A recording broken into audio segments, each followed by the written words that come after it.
अस्सलामुअलैकुम वरहमतुल्लाहि वबरकातुहू। मैं बाबर सलीम एक दफ़ा फिर आपकी खिदमत में हाजिर उम्मीद और दुआ के साथ कि आप सब लोग जहाँ भी हैं खैरियत से हैं। दुआ ज़हरा के हवाले से एक बहुत थका देने वाली इन्वेस्टिगेशन का हिस्सा मैं रहा। मेरे साथ मेरे लोगों ने काम किया। अल्हम्दुलिल्लाह मैं उन तमाम लोगों का शुक्रगुज़ार हूँ जिन्होंने इस तहक़ीक़ात को पूरा करने में मेरी मदद की। मैं बहुत अरसे से इस बात को हज़म नहीं कर पा रहा था कि दुआ ज़हरा कराची से अकेली लाहौर पहुंची। मुसलसल हम ये कहानी सुन रहे हैं कि जी कराची से चली, टैक्सी में बैठी, टैक्सी वाले को कहा लाहौर छोड़ दो, एक सूबे से दूसरे सूबे तक वो बग़ैर पैसों के ले गया, वहाँ जाके 22,500 रुपये किराया ज़हीर ने अदा किया। ये सब मुझे समझ नहीं आ रहा था। फिर हमने ख़ुद खोज लगाने की कोशिश की। करने वाला काम तो ये पुलिस का था, कानून नाफिज करने वाले इदारों का था, लेकिन अफसोस के साथ कहना पड़ता है कि पुलिस की रिवायती हट धर्मी और सुस्ती की वजह से अब तक जो है वो बहुत सारे हक़ाइक़ मंजर आम पर नहीं आ सके हैं। बहरहाल हम चलते हैं, आपको असल हक़ाइक़ तक पहुँचाते हैं। आपसे दरख्वास्त ये है कि आप इस वीडियो को प्लीज़ पूरा आखिर तक देखिएगा ताकि आपको वो ठोस शवाहिद, उनकी तफसीलात मुकम्मल समझ आ सकें। और इसके साथ एक चीज़ मैं और दरख्वास्त करूँगा कि आप पहले समझ लें, ये टेक्निकल इन्वेस्टिगेशन है। ये मोबाइल डाटा, कॉल रिकॉर्ड्स और मुख्तलिफ़ जगहों पर किसी सिम और मोबाइल की मौजूदगी की लोकेशंस के हवाले से इन्वेस्टिगेशन है। एक मोबाइल टावर जो होता है वो तकरीबन 72 माइल्स तक, जो मेरी इत्तलात हैं, वो 72 माइल्स तक जो है किसी भी मोबाइल फ़ोन की जो उसका रेडियस है बेसिकली, वो मैं 72 माइल्स बोल गया, 72 किलोमीटर्स तक उसका एक रेडियस है। और उस रेडियस के अंदर जितने भी उसके नेटवर्क के मोबाइल फ़ोन्स होते हैं वो उनको कनेक्टिविटी दे सकता है। तो जो लोकेशंस अब आपके सामने आएंगी कुछ देर के बाद, वो ज़रूरी नहीं है कि जो आप अपनी स्क्रीन पर नाम देखें किसी जगह का वो एग्जैक्टली वही मकान, वही गली, वही होटल, वही वर्कशॉप या वही दुकान हो। ये उस जगह पे लगा हुआ टावर है और इसके इस रेडियस के अंदर ये मोबाइल नंबर्स जो हैं ये ट्रैवल कर रहे होंगे। आइए जी, अब आपको हक़ाइक़ तक लेकर चलते हैं। ये कहानी जो है बेसिकली 2 नंबरों से शुरू होती है और एक मुकम्मल मंसूबा साजी की अक्कास है। ये कहानी जब मैं इन्वेस्टिगेट कर रहा था तो 3 रोज़ लगे मुझे तकरीबन तमाम चीज़ों तक पहुंचने में, और इन 3 दिनों में हर लम्हा जब मेरे सामने कोई नई चीज़ आती थी तो मैं चौंक जाता था। किस कदर प्लानिंग की गई है दुआ ज़हरा को लाहौर पहुंचाने की, ये इन्वेस्टिगेशन उसकी कलई खोलती है। दुआ ज़हरा कराची से गई या ले जाई गई, ये एक बहुत बड़ा सवाल है और इस सवाल का जवाब हर शख्स तलाश कर रहा है। इस सवाल का जवाब ये टेक्निकल इन्वेस्टिगेशन हमें मुकम्मल तौर पे देती है। ये 2 नंबरों की कहानी है। एक नंबर जो कराची कुछ अरसे पहले मौजूद था दुआ के लापता होने से, और दूसरा नंबर जो दुआ के कराची से जाने के बिल्कुल पिन पॉइंट वक्त पर कराची में मौजूद था, और कराची में कहीं दूर मौजूद नहीं था, दुआ के घर के आसपास मौजूद था। ये दोनों नंबर्स किसके हैं मैं आपको ये भी बताऊंगा, और इन नंबरों में क्या क्या सामने आया वो आप अपनी स्क्रीन पर देख सकेंगे। पहला नंबर जो है वो नंबर है दुआ ज़हरा के शौहर, मुबैना शौहर, क्योंकि अब तो उनकी उम्र कम है, वो कम सिन लड़की हैं, तो दुआ ज़हरा के मुबैना शौहर के वालदा का नंबर है ये। और ये नंबर, ये सिम जो है, मैं बावजूद दोनों नंबर स्क्रीन पर नहीं दे रहा, आप जो कॉल डाटा रिकॉर्ड्स देखेंगे उसमें भी ये दोनों नंबर्स नहीं होंगे, सिर्फ उनकी लोकेशंस, उनकी कॉल ड्यूरेशंस और कॉल टाइमिंग्स मौजूद होंगी। तो ये नंबर जो पहला है ये है नूर बीबी के नाम पर। ये अभी मैं आपको कुछ देर में स्क्रीन पर दिखा देता हूँ कि ये इसकी ट्रैवलिंग क्या थी। इस नंबर से 6 अप्रैल से लेकर 9 अप्रैल तक मजमूई तौर पर जो है वो 19 कॉल्स की गई हैं, टोटल 19 कॉल्स। और इसमें जो सबसे तवील कॉल है वो तकरीबन 9 मिनट 17 सेकंड की है, और ये कॉल जो है पंजाब यूनिवर्सिटी से की गई है, और ये की गई है 9 अप्रैल 2022 को। और जो इसमें सबसे मुख्तसर कॉल है वो सिर्फ 11 सेकंड की कॉल है, और ये भी पंजाब यूनिवर्सिटी लाहौर से की गई है, और ये की गई है 6 अप्रैल 2022 को। याद रखें कि दुआ ज़हरा जो हैं वो 16 अप्रैल को लापता हुई थी। ये जो हमने कुछ अरसे कबल सुना कि जी ज़हीर कराची आया था, तो जी कराची एक दफ़ा नहीं आया था, लेकिन एक दफ़ा के शवाहिद ज़रूर मौजूद हैं। ये अपनी वालदा के साथ और अपने, अच्छा चलिए पहले जो है वो आप स्क्रीन पर ये इस नंबर की तफसीलात देख लीजिए। तो ये है वो पहली CDR जिसकी इन्वेस्टिगेशंस में बहुत सारी चीज़ें सामने आईं। ये अब इस वक्त आपकी स्क्रीन पर है और आप देख सकते हैं कि ये इसकी तमाम जो इसकी मूवमेंट है वो ये बता रही है। ये जो नंबर है ये 6 अप्रैल को इससे सिर्फ एक कॉल की गई है, और वो कॉल है 11 सेकंड्स की। जो पहली कॉल आपको नज़र आ रही है ये पंजाब यूनिवर्सिटी से की गई है। इसके बाद ये नंबर चलना शुरू होता है। ये नेशनल हाईवे पे आता है सांगी के, फिर यहाँ से ये सर्वे नंबर 802 पर पहुँचता है। ये तालुका रोड़ी है डिस्ट्रिक्ट। फिर ये नंबर चलता है मिटियारी पहुँचता है। फिर यहाँ से ये नंबर चलता है कासिमाबाद तालुका, कासिमाबाद डिस्ट्रिक्ट हैदराबाद। उसके बाद ये नंबर चलना शुरू होता है। फिर ये पहुंच जाता है कराची खादिम हुसैन शाह विलेज स्कीम 33 गुलजार हिजरी कराची।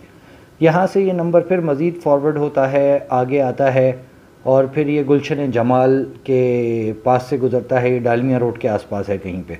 उसके बाद ये पुरानी सब्ज़ी मंडी, गुलशन इकबाल, फिर वहाँ से ये नेशनल हाईवे, और उसके बाद ये दोबारा शाज़ोब होटल, गुलशन इकबाल। फिर यहाँ से ये नंबर चला जाता है गुलशन हदीद।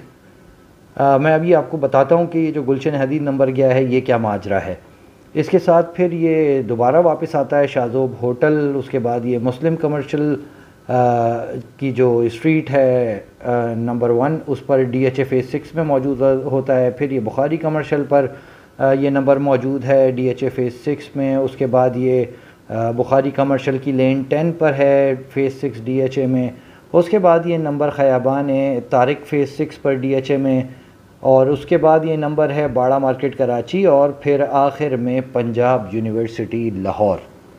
ये नंबर जो चला है ये 6 अप्रैल को ये नंबर जो है मौजूद था पंजाब यूनिवर्सिटी में, और उसके बाद 9/4/2022 9 अप्रैल को ये दोबारा वापस चला गया पंजाब यूनिवर्सिटी। और इस दौरान यानी 8 को 7 को ये जो है ये कराची में मौजूद था, और कराची में ये नंबर घूम फिर रहा था।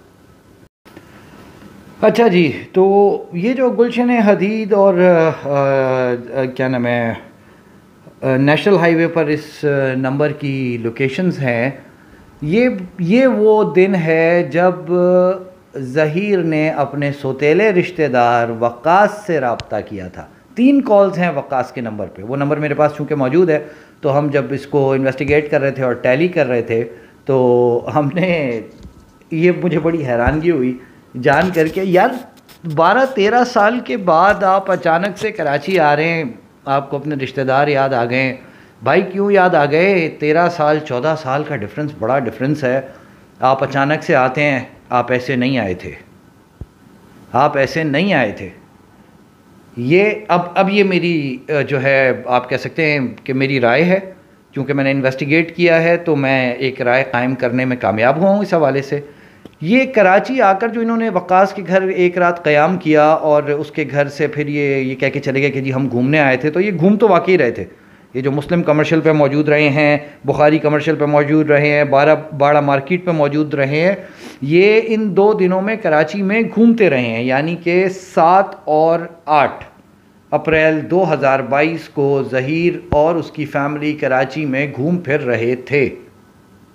लेकिन आप ये सिर्फ घूम फिर नहीं रहे थे, ये उस मंसूबे का हिस्सा है जो कि मेरे हिसाब से, मेरी राय के मुताबिक ये उस मंसूबे का हिस्सा है जिस मंसूबे में दुआ को कराची से लाहौर पहुंचाया जाना था। अब ये मंसूबा क्या था, बड़ा ये इन्वेस्टिगेशन क्लियर कर रही है। ये सिर्फ यहाँ घूमा फिरा नहीं है ज़हीर या उसकी फैमिली, इन्होंने दुआ के घर और उसके इतराफ़ की मुकम्मल रैकी की है। ये मुकम्मल इन्होंने उस घर के इतराफ़ की, उस इलाके की छान पटक की है, ताकि जब दुआ को वो यहाँ से ले जाने के लिए कोई शख्स यहाँ उनका मौजूद हो तो उसे बिल्कुल क्लियर हो कि कहाँ से दुआ को एग्जैक्टली पिक करना है। ये अभी आपको आगे जाके समझ में आएगा कि ये रैकी क्यों की गई है, इसका रीज़न क्या था। ये मेरी राय है, और ये सिर्फ घूमने फिरने का मकसद नहीं था, कराची आना सिर्फ 2 दिन के लिए और कराची से फिर 2 दिन बाद वापस चले जाना। तो ये नूर बीबी का नंबर जो कि ज़हीर की वालदा है, ये नंबर कराची में घूमता फिरता रहा है और इसी नंबर ने वक्कास से रब्ते किए हैं और यही नंबर जो है लाहौर वापस पहुंचा है 9 अप्रैल 2022 को। और इस मुकम्मल दौरानिए में मैं फिर दोहरा देता हूं कि मेरे हिसाब से, मेरी राय के मुताबिक, ये मेहदी काज़मी साहब के घर और इलाके की जो साख्त है, जो हैयत है, जो वहाँ पे गलियाँ हैं, जो सड़कें हैं, ये उनको जांचते फिर रहे थे। घूमे फिरे हैं, लेकिन उसके साथ इन्होंने ये काम भी किया है। और इस दौरान दुआ और ज़हीर राब्ते में थे। ज़हीर कराची में था, उसने दुआ को बताया मैं आया हुआ हूँ, यकीनी तौर पे घर का एड्रेस लिया, जाकर फिर उसके इतराफ़ में सारी रैकी की, देखा और फिर ये मंसूबा बनाया कि इसको कहाँ से, यानी दुआ को कहाँ से और कैसे पिक किया जाए और कैसे लाहौर ले जाया जाए। अब आपको वो कॉल रिकॉर्ड मैं दिखाने जा रहा हूँ, उसकी तफसीलात सामने ला रहा हूँ, जो इस पूरी मंसूबा बंदी की कलई खोल कर रख देगी। मैं फिर कह रहा हूँ, ये काम पुलिस को करना चाहिए था। पुलिस हमारी, अल्लाह इनको हिदायत दे, बस ये दुआ कर सकते हैं। लेकिन बहरहाल अल्लाह ने हमारा हाथ पकड़ा, हमने मेहनत की, कोशिश की और अल्लाह ने हमें कुछ शवाहिद इस किस्म के दे दिए हैं कि मैं अब ये कह सकता हूँ कि दुआ गई नहीं खुद। टैक्सी वैक्सी ये सब ड्रामा है। आप कराची में लाखों टैक्सी हैं जी, टैक्सी का नंबर नहीं पता, किसको ढूंढेंगे, कहाँ ढूंढेंगे। ये एक ऐसी कहानी है जो दुआ को सिखाई गई, जो उसने बयान की। मेरे हिसाब से, फिर अगेन कह रहा हूँ, मेरी राय के मुताबिक उसने ये कहानी बयान की ताकि तफ्तीश पर असर पड़े। कहानी सिखाने वाले तहकीकात और तफ्तीश के हवाले से बड़े शातिर हैं, वो जानते हैं, समझते हैं चीज़ों को, इसीलिए पहले रैकी की गई। उसके बाद इन्होंने दुआ को ये पट्टी पढ़ाई। दुआ अपनी ज़बान से अब कहती है जी कि अब आप ढूंढ लेना जी जाके टैक्सी ड्राइवर को। वो टैक्सी ड्राइवर के साथ आई थी, जो मुझे हज़म नहीं हो रहा था, किसी को भी हज़म नहीं हो रहा था। और अब ये अब आगे साबित हो जाएगा कि दुआ गई नहीं, दुआ ले जाई गई। अब आप देखिए उस नंबर की इन्वेस्टिगेशन और उसकी कॉल डाटा रिकॉर्ड और उसका मुकम्मल जो उसकी ट्रैवलिंग हिस्ट्री है वो देखिए आप। फिर मैं आपको मज़ीद तफसीलात बताऊंगा कि ये नंबर क्या है, क्यों है, कैसे है और इस नंबर का क्या किरदार है। ये वो नंबर है जो सबसे अहम है इस हवाले से, और इस नंबर का CDR जो है वो कई राजों से पर्दा उठाता है। आप देख सकते हैं 4 अप्रैल को ये नंबर जो है ये मौजूद था पंजाब यूनिवर्सिटी में और लाहौर में, और इस नंबर पर SMS आया है। फिर 4 अप्रैल को दोबारा ये वहीं मौजूद था। 16 अप्रैल को ये नंबर चलना शुरू हुआ है और ये पहुंचा है सरहद घोटकी। ये घोटकी में इस नंबर की 16 अप्रैल को मौजूदगी है। फिर 16 अप्रैल को दोबारा ये नंबर जो है घोटकी में ही मौजूद था, इसके ऊपर दोबारा इसकी कनेक्टिविटी आई है। फिर उसके बाद 16 अप्रैल, याद रखें 16 अप्रैल वो दिन है जब दुआ ज़हरा लापता हुई थी। 11:48 पर ये नंबर कराची में शब्बीर ऑटोमोबाइल वर्कशॉप्स पर पहुंच चुका था। ये बहुत अहम पॉइंट है। बहरहाल उसके बाद ये 16 अप्रैल को ही 17:55 पे तकरीबन 6 बजे जो है ये नंबर दौड़ में था। उसके बाद ये रानीपुर में था 16 अप्रैल को, और 17 अप्रैल को ये मैकलटगंज जो बहावल नगर का इलाका है चिश्तियाँ के नज़दीक, जहाँ से दुआ ज़हरा को रिकवर किया गया, ये नंबर वहाँ पर 17 अप्रैल को पहुँच चुका था। ये सबसे अहम CDR है।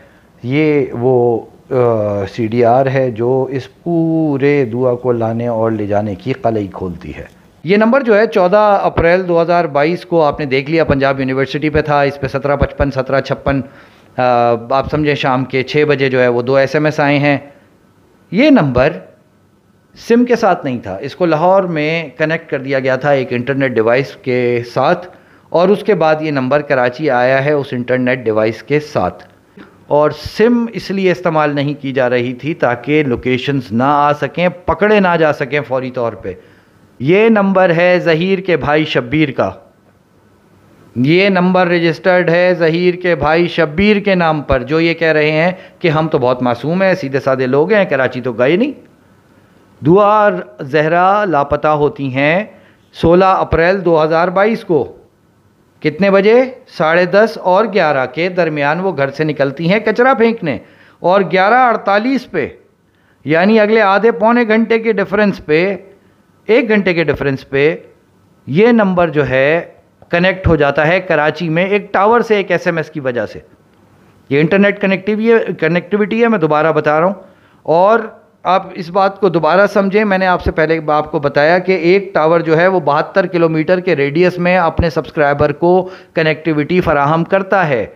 20 से 25 मिनट का फासला है शब्बीर ऑटोमोबाइल वर्कशॉप्स का दुआ जहरा और मेहदी काज़मी साहब के घर से, तो ये बनता होगा तकरीबन कुल मिला के कोई 15 किलोमीटर, 20 किलोमीटर, और 72 किलोमीटर के रेडियस में टावर चल रहा है। तो इसका मतलब है कि ये दुआ जहरा के घर के आसपास मौजूद था नंबर। तो जो मैंने कहा कि ये पहले घूमने फिरने नहीं आए थे, इन्होंने रैकी की है, पूरे इलाके को सोचा है, समझा है, दुआ जहरा को बताया है कि किस रास्ते से उसने निकलना है, पॉइंट तय हुआ है, कहाँ पे मुलाकात होनी है, कहाँ दुआ जहरा को बिठाना है और कैसे लेके लाहौर जाना है। सिर्फ 1.5 घंटे ये नंबर कराची में रुका, ये भी एक मज़े की बात है, सिर्फ 1.5 घंटे। उसके बाद ये नंबर चला है शब्बीर ऑटोमोबाइल्स पे, आखिरी कनेक्टिविटी 11:48 पे, उसके बाद ये 17:55 पे, आप समझें कि शाम के 6 बजे इस पर एक एसएमएस दौड़ के इलाके में इसकी कनेक्टिविटी आई है टावर से। फिर 19:56 पर 2 घंटे के बाद रानीपुर में इसकी कनेक्टिविटी आई है। उसके बाद 11:26 पे 17 अप्रैल को, यानी नेक्स्ट डे दुआ के लापता होने के, ये नंबर मैक्लोडगंज बहावलपुर के एक टावर से कनेक्ट होता है जिस पे इनकमिंग कॉल आती है। लें भाई, अब आपको समझ आ गया होगा कि ये दुआ गई हैं या ले जाई गई हैं। अच्छा, एक चीज़ और अब आपको मज़ेदार बताते हैं। ये जो डिस्टेंस है सरहद घोटकी के इलाके का, और जो डिस्टेंस है दौड़ का, ये तकरीबन 4 घंटे 24 मिनट बनता है, और ये 6 घंटे बाद वहाँ इनके मोबाइल की कनेक्टिविटी आ गई। फिर रानीपुर का जो दौड़ से डिफरेंस है वो 1.5 घंटे का है, और इनकी कनेक्टिविटी 2 घंटे बाद आ गई, यानी ये वहाँ मौजूद थे। ये ट्रैवल कर रहे हैं, मुसलसल ट्रैवल कर रहे हैं, इन्हें पता है कि रुकना कहीं नहीं है। फिर दुआ रिकवर होती हैं चिश्तियाँ से। मैं देख रहा था कि चिश्तियाँ जो है वो बहावल नगर से कितनी दूर है भाई, 44 किलोमीटर दूर है, सिर्फ आधे घंटे की ड्राइव। 1 किलोमीटर 1 मिनट में भी लगाएं तो 44 मिनट की ड्राइव। और जो कनेक्टिविटी आई है टावर की, दोबारा याद करें, 72 किलोमीटर के रेडियस में एक टावर अगर कनेक्टिविटी देता है तो 44 किलोमीटर बहावल नगर और चिश्तियाँ का मजमूई फासला है। तो ये 17 अप्रैल को नंबर चिश्तियाँ में उस मकाम पर था जहाँ से दुआ जहरा को रिकवर किया गया। ज़हीर का भाई है, उसके नाम पे ये नंबर रजिस्टर्ड है। तो शब्बीर आया, अगर शब्बीर आगे लेके गया तो वो मरकज़ी मुल्ज़िम हो गया फिर इस इन्वेस्टिगेशन के मुताबिक, मेरी राय के मुताबिक। लेकिन मैं ये समझता हूँ कि शब्बीर का नंबर या तो ज़हीर लेके आया कराची, अपना कोई नंबर उसने इस्तेमाल नहीं किया। अदालत में मुसलसल ये डिबेट हो रही थी जी कि ज़हीर का जो नंबर है उसकी CDR निकालें, CDR निकालें, CDR। ज़हीर अपना नंबर क्यों इस्तेमाल करेगा? अलबत्ता हमारी तहकीकात ने यह बता दिया कि ज़हीर ने कौन सा नंबर, या ज़हीर नहीं था तो उसके भाई ने कौन सा नंबर इस्तेमाल किया, वो नंबर बावजूद मैं नहीं दे रहा हूँ। लेकिन हक़ाइक़ को सामने लाना मेरी बुनियादी ज़िम्मेदारी है, मेरा फ़र्ज़ है, और अल्लाह के हुक्म से वो मैं पूरा करता रहूँगा इंशाअल्लाह। तो ये बात अब आपको समझ आ गई होगी कि जी दुआ कराची से गई या ले जाई गई। एक ऐसा नंबर जो कि ज़हीर के भाई शब्बीर के नाम पर रजिस्टर्ड है, वो दुआ ज़हरा के घर के नज़दीक तरीन मोबाइल टावर से कनेक्ट होता है। सिर्फ 1.5 घंटे के लिए वो कराची में क्यों रहता है, उस टाइम पे क्यों कनेक्ट होता है जो कि दुआ ज़हरा के लापता होने का टाइम है ऑलमोस्ट। बहुत सारे राजों से पर्दा यकीनन इस इन्वेस्टिगेशन ने उठा दिया है। बहुत सारी चीज़ें समझ आ गई हैं और मैं अब ये कह सकता हूँ कि दुआ ज़हरा कराची से टैक्सी में नहीं गई। या तो ज़हीर या तो दोनों भाई कराची में थे उस मकाम उस टाइम पर, जिस टाइम ये लापता हुई। कॉल रिकॉर्ड्स आपने देख लिए हैं, लोकेशंस आपने देख ली हैं, सब चीज़ें वाज़े हो चुकी हैं। अल्लाह करे कि ये केस अपने मंतकी अंजाम तक पहुँचे, इसमें फ़रीक़ैन को इंसाफ मिले। अस्सलामु अलैकुम व रहमतुल्लाहि व बरकातुहू।